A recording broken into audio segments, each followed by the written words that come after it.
I just want to preface this video by saying that the fact that Ireland even managed to get themselves to a point where they could qualify for the World Cup after what was an incredibly turbulent qualifying campaign is in and of itself for me a big achievement, particularly after the Armenia game, getting hammered all the way throughout, being on the verge of kind of sacking Heimer Hallgrimsson. The fact that we're sat here even talking about a playoff is crazy in and of itself, all right? And you know, those lads, to get to the point where they were at, I think should be very, very proud. And it's definitely the most positive you could be as an Irish fan for the first time in many, many years, I think. It's the most positive you could possibly be about a team and a group of players for many, many years. However, it's, what, 2-3 days later? I'm not over it, boys. I'm not over it. I'm absolutely heartbroken. I left it a couple of days because I wanted to kind of give myself a chance to formulate my thoughts on it. And the fact that we're sat here once again with another underwhelming kind of damp squid, Ireland aren't making the World Cup again after the campaign that was, and it seemed like everything was just falling beautifully into place. It just does feel like a massive, massive anticlimax, and it's just so disappointing. It's just so disappointing. It's been many years since we've seen the nation kind of come together like this to celebrate the Irish national team and kind of, I suppose, promote and support the Irish national team.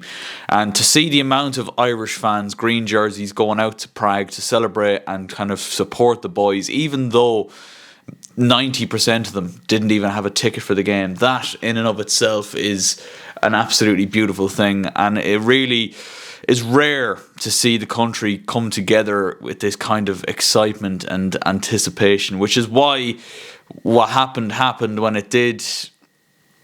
It just leaves a very bitter taste in the mouth, and all that after Ireland take a 2-0 lead against Czechia inside the first 20 minutes. A Troy Parrott penalty. Was it a soft penalty? Yeah, probably. I do think the defender kicks Nathan Collins' foot as he goes to take it down. It's soft, but at the end of the day, I think you'd be calling for it if it was your team. Penalty given. Troy Parrott expertly sticks it away, forcing the ball over the line then for the second goal. And you're thinking, Jesus Christ, we are in an absolutely, just fantastic position at this point, and it's just about kind of consolidating and protecting what we have, because up until that point Czechia had showed very little in the game. And then Ryan Manning, I'm still baffled as to what he was thinking, dragging down the Czechia player in the box under, when we talk about bro folding under zero pressure, that was it.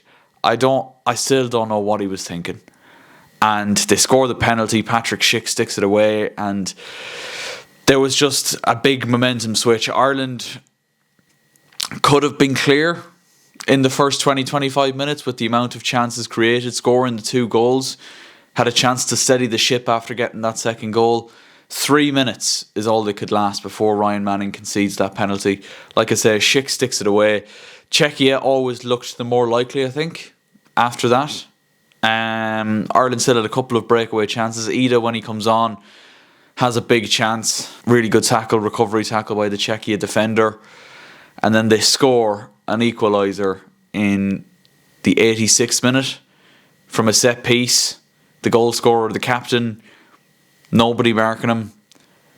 It's this classic modern football thing of half the defenders from the set piece marking man for man, and the other half marking zonally, which I've been saying for years now is not the way forward, in my opinion. I think it's ridiculous way to try and defend a set piece, and I'm no expert, but they lose him. He has the run on the defence. It's a free header in at the near post, and I really thought Ireland were going to lose it in extra time after that, because home advantage definitely kicks in at that point. The Czechia fans are onside. Ireland made the perfect start. The perfect start, especially away from home. That's one way to silence what was a particularly rowdy crowd in Prague, with obviously the majority of them being from Czechia. And there was just this huge, huge momentum switch after that 86th minute equaliser. And I was nearly praying for penalties at that point because half of our players looked like they'd just expended all of their energy. Chidozie Ogbene, who's played very little football this season, looked out on his feet. Seamus Coleman's 37 or something like that. Like, yeah, I thought he did all right the other evening. He was excellent in the last international break against Hungary and Portugal. But he looked out on his feet as well. The midfield, which was light anyway, given the amount of injuries that Ireland had going into this international break, was out on its feet. But I don't know why Heimer didn't bring on Jason Knight. I don't know why he chose to bring on Alan Brown instead of Jason Knight. Maybe that's a very easy target thing to say in retrospect, considering Alan Brown once again misses the decisive penalty. But look, I won't slag anyone off too much for missing a penalty. It's a massive lottery at that point, and it takes a huge amount of balls to step up and take a penalty in that kind of pressurised situation. I think you've either got it or you haven't. And unfortunately for Alan Brown, he certainly doesn't have it. He's done it before. He stepped up again and he missed again, pretty much an identical penalty to the one he missed a couple of years ago. Finn Azaz misses his penalty as well. And once again, there was a momentum switch halfway through the penalty shootout as well. When Caoimhín Kelleher does make that save, you're thinking, oh my God, like, we're in the ascendancy here. If we score our next one, Finn Azaz steps up and misses. And then it's just a huge momentum switch that Ireland didn't recover from. And then Alan Brown misses the decisive penalty, giving Czechia the chance to win it, and they do. Great penalty to win it into the top corner, and Ireland are sent home. Look, I think there's very little consolation or kind of wise words I can give to Ireland fans at this point, because I'm still feeling it. What is it? 3 days later, 2 or 3 days later. But I don't think we'd have beaten Denmark. To be honest, Denmark hammering North Macedonia in the other semi-final. I could be wrong, but I wish Czechia the best of luck, but I do think Denmark will beat them. I think they'll beat them comfortably enough. And lesser of two evils, I'd have rather go out to Czechia the other night than qualify for the final and lose to Denmark. Maybe that's just me, but it's such a tough one to take. It's such a tough one to take because it was there, lads. It was there.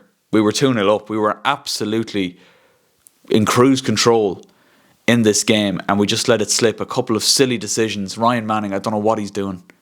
I really don't know what he's doing for that penalty. And then lapsing concentration in the 86th minute to allow Czechia in to get their equaliser. And then, look, penalties. I think Ireland did well to hold out to get to penalty. In fairness, Czechia didn't really threaten in extra time, but I'd have always said if anyone is likely to score in extra time, it's probably Czechia. But it's just heartbreaking. It's just heartbreaking. I know I've said on this channel and on the main channel before, I have never seen my country play at a World Cup. Yes, granted, technically I have, because I was 2 years old, 2002, the last time Ireland were in a World Cup. Of course, Saipan in 2002, but obviously your boy does not remember that. I was not conscious for that. So, yeah, we're not counting that one. I think it's the one dream you have as a football fan, to see your country, especially a small footballing country, I guess, like Ireland is. Yes, Ireland has a rich history in kind of the 90s and early 2000s. We've had some glory years before my time, unfortunately. But it's the one dream you have, to see your country play at a World Cup. And it dawned on me at full time the other night that the next time Ireland have a chance to qualify for the World Cup, I will be 30 years old. If that is some existential crisis shit, then I don't know what is, but I find it hard to criticise the performance, even though if you look at it on the face of it, bottled the 2-0 lead the other night. Bottled the 2-0 lead. Like, it was so clearly there for the taking for us, and we just let it slip. Now, we've shown that with a bit of momentum, we have got good players as well.